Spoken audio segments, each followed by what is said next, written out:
ಆಕಾಶವಾಣಿ ವಾರ್ತೆಗಳು. ಓದುತ್ತಿರುವವರು ಕೆವೈ ಭಾರತಿ. ಮುಖ್ಯಾಂಶಗಳು: ಪ್ರಶ್ನೆ ಪತ್ರಿಕೆ ಸೋರಿಕೆ ವಿರುದ್ಧ ಸರ್ಕಾರ ಕಠಿಣ ಕ್ರಮ, ಯುವ ಪೀಳಿಗೆಯ ಬೆಂಬಲವೇ ನಮಗೆ ದೊಡ್ಡ ಶಕ್ತಿ, ಪ್ರಧಾನಿ ನರೇಂದ್ರ ಮೋದಿ. ಪರೀಕ್ಷಾ ವ್ಯವಸ್ಥೆಯಲ್ಲಿನ ಸುಧಾರಣೆ ಸಂಬಂಧ ಸಿಜೆಪಿ ನಿಯೋಗದೊಂದಿಗೆ ಸರ್ಕಾರ ಇಂದು ಮತ್ತೊಂದು ಸುತ್ತಿನ ಮಾತುಕತೆ. ಅಸ್ಸಾಂ, ಗುಜರಾತ್ನಲ್ಲಿ ಭಾರೀ ಮಳೆ, ಸುರಕ್ಷಿತ ಸ್ಥಳಕ್ಕೆ ಬಾಧಿತ ಜನರ ಸ್ಥಳಾಂತರ. ಉಕ್ರೇನ್ ಮೇಲೆ ಮುಂದುವರಿದ ರಷ್ಯಾ ದಾಳಿ, 15 ಜನರ ಸಾವು, 100ಕ್ಕೂ ಹೆಚ್ಚು ಜನರಿಗೆ ಗಾಯ. ಹಾಗೂ ಹರಾರಿಯಲ್ಲಿ ಇಂದು ಭಾರತ ಜಿಂಬಾಬ್ವೆ ನಡುವಿನ 2ನೇ ಟಿ20 ಕ್ರಿಕೆಟ್ ಪಂದ್ಯ, ಸರಣಿ ಜಯದ ವಿಶ್ವಾಸದಲ್ಲಿ ಶ್ರೇಯಸ್ ಅಯ್ಯರ್ ಪಡೆ. ವಾರ್ತೆಗಳ ವಿವರ. ಪ್ರಶ್ನೆ ಪತ್ರಿಕೆ ಸೋರಿಕೆ ಮಾಡುವವರ ವಿರುದ್ಧ ಸರ್ಕಾರ ತೆಗೆದುಕೊಳ್ಳಲಿರುವ ಕಠಿಣ ಕ್ರಮಗಳಿಗೆ ದೇಶದ ಯುವ ಪೀಳಿಗೆ ತೋರಿರುವ ಬೆಂಬಲವೇ ನಮಗೆ ದೊಡ್ಡ ಶಕ್ತಿ ಎಂದು ಪ್ರಧಾನಿ ನರೇಂದ್ರ ಮೋದಿ ಹೇಳಿದ್ದಾರೆ. 2ನೇ ವಿಡಿಯೋ ಸಂದೇಶದಲ್ಲಿ ಈ ಕುರಿತು ಮಾತನಾಡಿರುವ ಅವರು, ಯುವಕರ ಅಭಿಪ್ರಾಯಗಳನ್ನು ಸರ್ಕಾರ ಅತ್ಯಂತ ಗಂಭೀರವಾಗಿ ಪರಿಗಣಿಸುತ್ತದೆ ಎಂದು ಹೇಳಿದ್ದಾರೆ. ಪರೀಕ್ಷಾ ವ್ಯವಸ್ಥೆಯನ್ನು ಸಂಪೂರ್ಣ ಪಾರದರ್ಶಕವಾಗಿ ಮುಂದುವರಿಸುವಲ್ಲಿ ಯುವಜನತೆಯ ನಿರಂತರ ಸಂವಾದ ಅಗತ್ಯ ಎಂದು ಅವರು ಒತ್ತಿ ಹೇಳಿದ್ದಾರೆ. ತಡರಾತ್ರಿ ಹಂಚಿಕೊಂಡ ವಿಡಿಯೋ ಮೂಲಕ ಯುವ ಸಮುದಾಯದೊಂದಿಗೆ ನೇರವಾಗಿ ಸಂಪರ್ಕ ಸಾಧಿಸಲು ಸಾಧ್ಯವಾಯಿತು ಎಂದು ಹೆಮ್ಮೆ ವ್ಯಕ್ತಪಡಿಸಿದ್ದಾರೆ.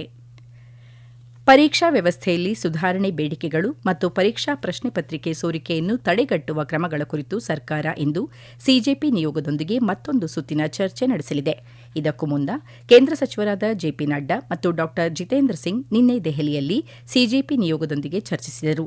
ಸಭೆಯ ನಂತರ ಮಾಧ್ಯಮಗಳೊಂದಿಗೆ ಮಾತನಾಡಿದ ನಡ್ಡಾ ಅವರು, ಸಭೆಯಲ್ಲಿ ಪರೀಕ್ಷಾ ವ್ಯವಸ್ಥೆಯಲ್ಲಿ ಸುಧಾರಣೆಗಳ ಬಗ್ಗೆ ಸಿಜೆಪಿ ಬೇಡಿಕೆಗಳನ್ನು ತಾಳ್ಮೆಯಿಂದ ಆಲಿಸಿದ್ದೇವೆ ಎಂದು ಹೇಳಿದರು. ಸಿಜೆಪಿ 3 ಪ್ರಮುಖ ಬೇಡಿಕೆಗಳನ್ನು ಮುಂದಿಟ್ಟಿದ್ದಾರೆ ಮತ್ತು ಪರೀಕ್ಷಾ ಪತ್ರಿಕೆ ಸೋರಿಕೆಯನ್ನು ತಡೆಯಲು ಕೆಲವು ಸುಧಾರಣೆಗಳನ್ನು ಸೂಚಿಸಿದ್ದಾರೆ ಎಂದು ನಡ್ಡಾ ಹೇಳಿದರು.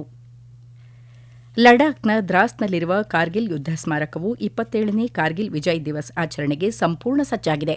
ಆಪರೇಷನ್ ವಿಜಯ್ನಲ್ಲಿ ಭಾರತದ ಐತಿಹಾಸಿಕ ವಿಜಯವನ್ನು ಸ್ಮರಿಸುವ ಈ 2 ದಿನಗಳ ಕಾರ್ಯಕ್ರಮ ಇಂದಿನಿಂದ ಆರಂಭವಾಗಲಿದ್ದು, 1999ರ ಕಾರ್ಗಿಲ್ ಯುದ್ದದಲ್ಲಿ ದೇಶಕ್ಕಾಗಿ ಪ್ರಾಣಾರ್ಪಣೆ ಮಾಡಿದ ವೀರ ಯೋಧರ ಶೌರ್ಯ ಮತ್ತು ಉನ್ನತ ತ್ಯಾಗಕ್ಕೆ ಗೌರವ ಸಲ್ಲಿಸಲಾಗುತ್ತದೆ.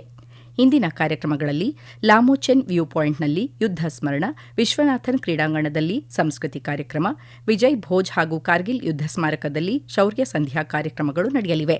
ನಾಳೆ ನಡೆಯಲಿರುವ ಶ್ರದ್ಧಾಂಜಲಿ ಸಮಾರಂಭದಲ್ಲಿ ರಕ್ಷಣಾ ಸಚಿವ ರಾಜನಾಥ್ ಸಿಂಗ್ ಮುಖ್ಯ ಅತಿಥಿಯಾಗಿ ಪಾಲ್ಗೊಳ್ಳಲಿದ್ದಾರೆ. ಆಕಾಶವಾಣಿಯ ಜನಪ್ರಿಯ ಮಾಸಿಕ ಕಾರ್ಯಕ್ರಮ ಮನ್ ಕಿ ಬಾತ್ನಲ್ಲಿ ಪ್ರಧಾನಮಂತ್ರಿ ನರೇಂದ್ರ ಮೋದಿ ಅವರು ನಾಳೆ ಬೆಳಗ್ಗೆ 11 ಗಂಟೆಗೆ ದೇಶ ವಿದೇಶಗಳಲ್ಲಿರುವ ಭಾರತೀಯರನ್ನು ಉದ್ದೇಶಿಸಿ ಮಾತನಾಡಲಿದ್ದಾರೆ. ಇದು ಮನ್ ಕಿ ಬಾತ್ನ 136ನೇ ಆವೃತ್ತಿಯಾಗಿದೆ. ಈ ಕಾರ್ಯಕ್ರಮ ಆಕಾಶವಾಣಿ ಮತ್ತು ದೂರದರ್ಶನದ ಎಲ್ಲಾ ವಾಹಿನಿಗಳು, ಆಕಾಶವಾಣಿ ಸುದ್ದಿ ಜಾಲತಾಣ ಹಾಗೂ ನ್ಯೂಸ್ ಆನ್ ಏರ್ ಮೊಬೈಲ್ ಅಪ್ಲಿಕೇಶನ್ನಲ್ಲಿ ಪ್ರಸಾರವಾಗಲಿದೆ. ಈ ಕಾರ್ಯಕ್ರಮ ಆಕಾಶವಾಣಿ, ಡಿಡಿ ನ್ಯೂಸ್, ಪ್ರಧಾನಮಂತ್ರಿ ಕಚೇರಿ ಹಾಗೂ ವಾರ್ತಾ ಮತ್ತು ಪ್ರಸಾರ ಸಚಿವಾಲಯದ ಯೂಟ್ಯೂಬ್ ವಾಹಿನಿಗಳಲ್ಲಿಯೂ ನೇರ ಪ್ರಸಾರ ಮಾಡಲಾಗುತ್ತದೆ. ಹಿಂದಿ ಪ್ರಸಾರದ ನಂತರ ಪ್ರಾದೇಶಿಕ ಭಾಷೆಗಳಲ್ಲಿ ಕಾರ್ಯಕ್ರಮ ಬಿತ್ತರಗೊಳ್ಳಲಿದೆ. ಲೋಕಸಭೆಯ ಸಭಾಧ್ಯಕ್ಷ ಓಂ ಬಿರ್ಲಾ, ಪ್ರಧಾನಮಂತ್ರಿ ನರೇಂದ್ರ ಮೋದಿ, ಕೇಂದ್ರ ಗೃಹ ಸಚಿವ ಅಮಿತ್ ಶಾ ಹಾಗೂ ರಕ್ಷಣಾ ಸಚಿವ ರಾಜನಾಥ್ ಸಿಂಗ್ ಅವರು ದೇವಶಯನಿ ಆಷಾಢ ಏಕಾದಶಿ ಅಂಗವಾಗಿ ದೇಶದ ಜನತೆಗೆ ಶುಭಾಶಯ ಕೋರಿದ್ದಾರೆ. ಸಾಮಾಜಿಕ ಜಾಲತಾಣದಲ್ಲಿ ಸಂದೇಶ ಹಂಚಿಕೊಂಡಿರುವ ಪ್ರಧಾನಿ ನರೇಂದ್ರ ಮೋದಿ, ಲೋಕಸಭೆಯ ಅಧ್ಯಕ್ಷ ಓಂ ಬಿರ್ಲಾ, ಭಕ್ತಿ, ತಪಸ್ಸು, ಆತ್ಮ ಸಂಯಮ ಮತ್ತು ಸಮರ್ಪಣೆಯ ಈ ಪವಿತ್ರ ಹಬ್ಬವು ಆತ್ಮಾವಲೋಕನ, ಸೇವೆ ಹಾಗೂ ಸತ್ಕಾರ್ಯಗಳ ಮಾರ್ಗದಲ್ಲಿ ಮುನ್ನಡೆಯಲು ಪ್ರತಿಯೊಬ್ಬರಿಗೂ ಸ್ಫೂರ್ತಿ ನೀಡುತ್ತದೆ ಎಂದು ಹೇಳಿದ್ದಾರೆ. ಭಗವಾನ್ ಮಹಾವಿಷ್ಣುವಿನ ಆಶೀರ್ವಾದದಿಂದ ಪ್ರತಿಯೊಬ್ಬರ ಜೀವನದಲ್ಲಿ ಸುಖ, ಸಮೃದ್ಧಿ, ಉತ್ತಮ ಆರೋಗ್ಯ, ಶಾಂತಿ ಮತ್ತು ನವಚೈತನ್ಯ ನೆಲೆಸಲಿ ಎಂದು ಹಾರೈಸಿದ್ದಾರೆ. ಆಧುನಿಕ, ಪಾರದರ್ಶಕ ಮತ್ತು ಅಂತಾರಾಷ್ಟೀಯವಾಗಿ ಹೊಂದಾಣಿಕೆಯಾಗುವ ಕಾನೂನು ವಾತಾವರಣವನ್ನು ಸೃಷ್ಟಿಸುವ ಭಾರತದ ಅಚಲ ಬದ್ಧತೆಯನ್ನು ವಿದೇಶಾಂಗ ವ್ಯವಹಾರಗಳ ಸಚಿವ ಡಾ ಎಸ್ ಜೈಶಂಕರ್ ಒತ್ತಿ ಹೇಳಿದ್ದಾರೆ.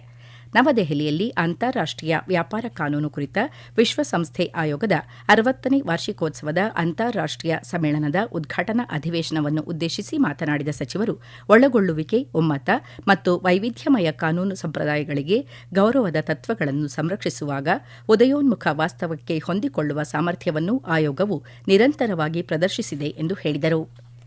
ಈ ವಾರ್ತೆಗಳನ್ನು ಆಕಾಶವಾಣಿಯಿಂದ ಕೇಳುತ್ತಿದ್ದೀರಿ. ನಮ್ಮ ಎಲ್ಲಾ ರಾಷ್ಟ್ರೀಯ ವಾರ್ತೆಗಳು ಹಾಗೂ ಪ್ರದೇಶ ಸಮಾಚಾರ ಈಗ ಆಕಾಶವಾಣಿ ನ್ಯೂಸ್ ಕನ್ನಡ ಯೂಟ್ಯೂಬ್ ಚಾನೆಲ್ನಲ್ಲಿ ಲಭ್ಯ. ನಮ್ಮ ಎಕ್ಸ್ ಖಾತೆ ಮತ್ತು ಇನ್ಸ್ಟಾಗ್ರಾಂ ಖಾತೆ ಆಕಾಶವಾಣಿ ನ್ಯೂಸ್ ಕನ್ನಡ. ಹೆಚ್ಚಿನ ಮಾಹಿತಿಗಾಗಿ ನಮ್ಮ ಫೇಸ್ಬುಕ್ ಖಾತೆ AIR ಕನ್ನಡ ನ್ಯೂಸ್ ಅನುಸರಿಸಿ. ಮಾಹಿತಿಯ ಹೂರಣ ವಾರದ ಕಾರ್ಯಕ್ರಮ ಪ್ರಚಲಿತ ವಿದ್ಯಮಾನ ಪ್ರತಿ ಬುಧವಾರ 9:15ಕ್ಕೆ. ಅಸ್ಸಾಂನಲ್ಲಿ ಭಾರೀ ಮಳೆಯಿಂದಾಗಿ ಪ್ರವಾಹ ಪರಿಸ್ಥಿತಿ ತಲೆದೋರಿದೆ. ಸುಮಾರು 1.15 ಲಕ್ಷಕ್ಕೂ ಹೆಚ್ಚು ಜನರು ಪರಿಹಾರ ಶಿಬಿರಗಳಲ್ಲಿ ಆಶ್ರಯ ಪಡೆದಿದ್ದಾರೆ. ಶಿವಸಾಗರ್, ಚರೈಡಿಯೋ ಮತ್ತು ಜೋರ್ಹತ್ ಜಿಲ್ಲೆಗಳಲ್ಲಿ ಹೆಚ್ಚು ಜನರು ಬಾಧಿತರಾಗಿದ್ದಾರೆ. ಚರೈಡಿಯೋದಲ್ಲಿ 7, ಶಿವಸಾಗರ್ನಲ್ಲಿ 6 ಮತ್ತು ಜೋರ್ಹತ್ನಲ್ಲಿ 1 ಸೇರಿದಂತೆ 14 ಪ್ರವಾಹ ಸಂಬಂಧಿತ ಸಾವುಗಳು ದಾಖಲಾಗಿವೆ. ಇತ್ತೀಚಿನ ಸಾವು ನೋವಿನೊಂದಿಗೆ ಅಸ್ಸಾಂನಲ್ಲಿ ಒಟ್ಟಾರೆ ಪ್ರವಾಹದಿಂದಾಗಿ ಮೃತಪಟ್ಟವರ ಸಂಖ್ಯೆ 61ಕ್ಕೆ ಏರಿದೆ. ಪ್ರಮುಖ ನದಿಗಳಾದ ಡಿಖೌ, ಡಿಸಾಂಗ್ ಮತ್ತು ಧನ್ಸಿರಿ ಅಪಾಯದ ಮಟ್ಟ ಮೀರಿ ಹರಿಯುತ್ತಿದ್ದು, ಮೇಲ್ಭಾಗದ ಅಸ್ಸಾಂನಲ್ಲಿ ಪ್ರವಾಹ ಪರಿಸ್ಥಿತಿಯನ್ನು ಉಲ್ಬಣಗೊಳಿಸಿದೆ. ಸಂತ್ರಸ್ತ ಪ್ರದೇಶಗಳಲ್ಲಿ ಪರಿಹಾರ ಮತ್ತು ರಕ್ಷಣಾ ಕಾರ್ಯಾಚರಣೆಗಳು ಮುಂದುವರೆದಿವೆ. ಈ ಮಧ್ಯೆ ಗುಜರಾತ್ನಲ್ಲಿ ಭಾರೀ ಮಳೆ ಹಿನ್ನೆಲೆ ರಕ್ಷಣಾ ಮತ್ತು ಪರಿಹಾರ ಕಾರ್ಯಾಚರಣೆಯನ್ನು ಸಮರೋಪಾದಿಯಲ್ಲಿ ನಡೆಸಲಾಗುತ್ತಿದೆ. ಕಳೆದ 24 ಗಂಟೆಗಳಲ್ಲಿ ರಾಜ್ಯದ 265 ತಾಲೂಕುಗಳಲ್ಲಿ ಮಳೆಯಾಗಿದ್ದು 5 ಸಾವನ್ನು ರಾಜ್ಯ ಪರಿಹಾರ ಆಯುಕ್ತರು ದೃಢಪಡಿಸಿದ್ದಾರೆ. ಕೊಂಕಣ, ಗೋವಾ, ಮಧ್ಯ ಮಹಾರಾಷ್ಟ್ರ, ಒಡಿಶಾ ಮತ್ತು ರಾಜಸ್ಥಾನದಲ್ಲಿ ಇಂದು ಭಾರೀ ಮಳೆಯಾಗಲಿದೆ ಎಂದು ಭಾರತೀಯ ಹವಾಮಾನ ಇಲಾಖೆ ಮುನ್ಸೂಚನೆ ನೀಡಿದೆ. ಹಿಮಾಚಲ ಪ್ರದೇಶ, ಉತ್ತರಾಖಂಡ, ಪಂಜಾಬ್, ಚಂಡೀಗಢ, ದೆಹಲಿ, ಹರಿಯಾಣ, ಪಶ್ಚಿಮ ಬಂಗಾಳ, ಕರಾವಳಿ ಕರ್ನಾಟಕ ಮತ್ತು ಈಶಾನ್ಯ ಭಾರತದ ಕೆಲವು ಭಾಗಗಳಲ್ಲಿ ಇಂದು ಭಾರೀ ಮಳೆಯಾಗುವ ಸಾಧ್ಯತೆ ಇದೆ.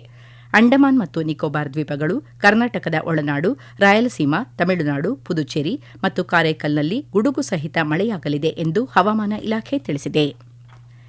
ಜಮ್ಮು ಮತ್ತು ಕಾಶ್ಮೀರದಲ್ಲಿ ಪ್ರತಿಕೂಲ ಹವಾಮಾನ ಪರಿಸ್ಥಿತಿಗಳಿಂದಾಗಿ 6 ದಿನಗಳ ಕಾಲ ಸ್ಥಗಿತಗೊಂಡಿದ್ದ ವಾರ್ಷಿಕ ಅಮರನಾಥ ಯಾತ್ರೆಯನ್ನು ಇಂದು ಪುನರಾರಂಭಗೊಳಿಸಲಾಗಿದೆ. ಬಾಲ್ಟಾಲ್ ಮತ್ತು ಪಹಲ್ಗಾಮ್ ಎರಡೂ ಮಾರ್ಗಗಳಿಂದ ಯಾತ್ರೆಯನ್ನು ಪುನರಾರಂಭಿಸಲಾಗಿದೆ ಎಂದು ಕಾಶ್ಮೀರ ವಿಭಾಗೀಯ ಆಯುಕ್ತ ಅನ್ಶುಲ್ ಗರ್ಗ್ ಆಕಾಶವಾಣಿಗೆ ತಿಳಿಸಿದ್ದಾರೆ. ಸುರಕ್ಷಿತ ತೀರ್ಥಯಾತ್ರೆಗಾಗಿ ಆಡಳಿತವು ಹೊರಡಿಸಿದ ಸಲಹೆಗಳನ್ನು ಕಟ್ಟುನಿಟ್ಟಾಗಿ ಪಾಲಿಸುವಂತೆ ಯಾತ್ರಿಗಳಿಗೆ ಸೂಚಿಸಲಾಗಿದೆ. ಏತನ್ಮಧ್ಯೆ 6,269 ಯಾತ್ರಾರ್ಥಿಗಳ ಹೊಸ ತಂಡ ಇಂದು ಬೆಳಿಗ್ಗೆ ಜಮ್ಮುವಿನ ಭಗವತಿ ನಗರ ಯಾತ್ರಿ ನಿವಾಸದಿಂದ ಹೊರಟಿದೆ. ಉಕ್ರೇನ್ನಾದ್ಯಂತ ರಷ್ಯಾದ ದಾಳಿಯಲ್ಲಿ ಕನಿಷ್ಠ 15 ಜನರು ಮೃತಪಟ್ಟಿದ್ದಾರೆ ಮತ್ತು ಡ್ರೋನ್ ತಂತ್ರಜ್ಞಾನವನ್ನು ಪ್ರದರ್ಶಿಸುವ ಕೀವ್ ಬಳಿಯ ಪ್ರದೇಶದ ಮೇಲೆ ಬ್ಯಾಲಿಸ್ಟಿಕ್ ಕ್ಷಿಪಣಿ ದಾಳಿಯಲ್ಲಿ ಸುಮಾರು 100 ಮಂದಿ ಗಾಯಗೊಂಡಿದ್ದಾರೆ. ಉಕ್ರೇನ್ನ ರಕ್ಷಣಾ ವಲಯದ ಸದಸ್ಯರು ಇದರಲ್ಲಿ ಭಾಗಿಯಾಗಿದ್ದರು. ಪೂರ್ವ ನಗರವಾದ ಸ್ಲೋವಿಯಾನ್ಸ್ಕ್ ಮೇಲೆ ರಷ್ಯಾದ ಗ್ಲೈಡ್ ಬಾಂಬ್ ದಾಳಿಯಲ್ಲಿ 5 ಜನರು ಮೃತಪಟ್ಟಿದ್ದರು.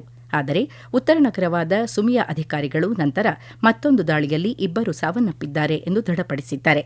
ಮುಂದಿನ 48 ಗಂಟೆಗಳಲ್ಲಿ ರಷ್ಯಾ ಮತ್ತೊಂದು ಪ್ರಮುಖ ಕ್ಷಿಪಣಿ ದಾಳಿಯನ್ನು ನಡೆಸಬಹುದು ಎಂದು ಉಕ್ರೇನ್ಗೆ ಗುಪ್ತಚರ ಮಾಹಿತಿ ಬಂದಿದೆ ಎಂದು ಉಕ್ರೇನ್ ಅಧ್ಯಕ್ಷ ವೊಲೋಡಿಮಿರ್ ಜೆಲೆನ್ಸ್ಕಿ ಹೇಳಿದ್ದಾರೆ. ಭಾರತ ಮತ್ತು ತಾನ್ಜಾನಿಯಾ ದೇಶಗಳು ವ್ಯಾಪಾರ ಮತ್ತು ಹೂಡಿಕೆ, ಅಭಿವೃದ್ಧಿ ಪಾಲುದಾರಿಕೆ, ರಕ್ಷಣೆ ಹಾಗೂ ಭದ್ರತಾ ಸಹಕಾರ, ಡಿಜಿಟಲ್ ಸಾರ್ವಜನಿಕ ಮೂಲಸೌಕರ್ಯ, ಕೃಷಿ, ಆರೋಗ್ಯ ರಕ್ಷಣೆ, ಸಂಸ್ಕೃತಿ ಮತ್ತು ಜನರ ನಡುವಿನ ಸಂಬಂಧಗಳು ಸೇರಿದಂತೆ ವಿವಿಧ ಕ್ಷೇತ್ರಗಳಲ್ಲಿ ದ್ವಿಪಕ್ಷೀಯ ಸಂಬಂಧಗಳನ್ನು ಪರಿಶೀಲಿಸಿವೆ. ಭಾರತ ಮತ್ತು ತಾನ್ಜಾನಿಯಾ ನಡುವಿನ ವಿದೇಶಾಂಗ ಕಚೇರಿ ಸಮಾಲೋಚನೆಗಳು ಈ ತಿಂಗಳ 22ರಂದು ದಾರ್ ಎಸ್ ಸಲಾಂನಲ್ಲಿ ನಡೆದವು. ಪರಸ್ಪರ ಹಿತಾಸಕ್ತಿಯ ಪ್ರಾದೇಶಿಕ ಮತ್ತು ಅಂತಾರಾಷ್ಟೀಯ ವಿಷಯಗಳ ಬಗ್ಗೆ ಎರಡೂ ಕಡೆಯವರು ಅಭಿಪ್ರಾಯಗಳನ್ನು ವಿನಿಮಯ ಮಾಡಿಕೊಂಡರು. ಭಾರತ ಮತ್ತು ಜಿಂಬಾಬ್ವೆ ನಡುವಿನ 3 ಪಂದ್ಯಗಳ ಟಿ20 ಕ್ರಿಕೆಟ್ ಸರಣಿಯ 2ನೇ ಪಂದ್ಯ ಹರಾರೆ ಸ್ಪೋರ್ಟ್ಸ್ ಕ್ಲಬ್ನಲ್ಲಿ ಇಂದು ನಡೆಯಲಿದೆ. ಪಂದ್ಯವು ಭಾರತೀಯ ಕಾಲಮಾನ ಸಂಜೆ 4:30ಕ್ಕೆ ಪ್ರಾರಂಭವಾಗಲಿದೆ. ಗುರುವಾರ ನಡೆದ ಆರಂಭಿಕ ಪಂದ್ಯದಲ್ಲಿ 7 ವಿಕೆಟ್ಗಳ ಪ್ರಬಲ ಗೆಲುವಿನ ನಂತರ ಪ್ರವಾಸಿ ಭಾರತ ತಂಡ ಸರಣಿಯಲ್ಲಿ 1-0 ಮುನ್ನಡೆ ದಾಖಲಿಸಿದೆ. ಭಾರತದ ಅನಾಹತ್ ಸಿಂಗ್ ವಿಶ್ವ ಸ್ಕ್ವಾಷ್ ಜೂನಿಯರ್ ಚಾಂಪಿಯನ್ಶಿಪ್ನಲ್ಲಿ 21 ವರ್ಷಗಳ ನಂತರ ಫೈನಲ್ ಪ್ರವೇಶಿಸಿ ಹೊಸ ಇತಿಹಾಸ ನಿರ್ಮಿಸಿದ್ದಾರೆ.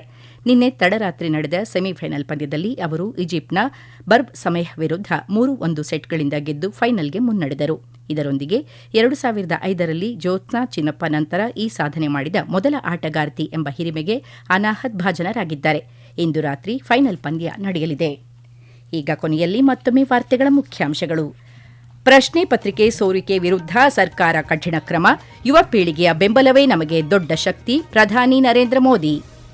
ಪರೀಕ್ಷಾ ವ್ಯವಸ್ಥೆಯಲ್ಲಿನ ಸುಧಾರಣೆ ಸಂಬಂಧ ಸಿಜೆಪಿ ನಿಯೋಗದೊಂದಿಗೆ ಸರ್ಕಾರ ಇಂದು ಮತ್ತೊಂದು ಸುತ್ತಿನ ಮಾತುಕತೆ. ಅಸ್ಸಾಂ, ಗುಜರಾತ್ನಲ್ಲಿ ಭಾರೀ ಮಳೆ, ಸುರಕ್ಷಿತ ಸ್ಥಳಕ್ಕೆ ಬಾಧಿತ ಜನರ ಸ್ಥಳಾಂತರ. ಉಕ್ರೇನ್ ಮೇಲೆ ಮುಂದುವರಿದ ರಷ್ಯಾ ದಾಳಿ, 15 ಜನರ ಸಾವು, 100ಕ್ಕೂ ಹೆಚ್ಚು ಜನರಿಗೆ ಗಾಯ. ಹಾಗೂ ಹರಾರೆಯಲ್ಲಿ ಇಂದು ಭಾರತ ಜಿಂಬಾಬ್ವೆ ನಡುವಿನ 2ನೇ ಟಿ20 ಕ್ರಿಕೆಟ್ ಪಂದ್ಯ, ಸರಣಿ ಜಯದ ವಿಶ್ವಾಸದಲ್ಲಿ ಶ್ರೇಯಸ್ ಅಯ್ಯರ್ ಪಡೆ. ಇಲ್ಲಿಗೆ ವಾರ್ತಾ ಪ್ರಸಾರ ಮುಕ್ತಾಯವಾಯಿತು. ನಮ್ಮ ಮುಂದಿನ ವಾರ್ತಾ ಪ್ರಸಾರ ಮಧ್ಯಾಹ್ನ 2:30ಕ್ಕೆ.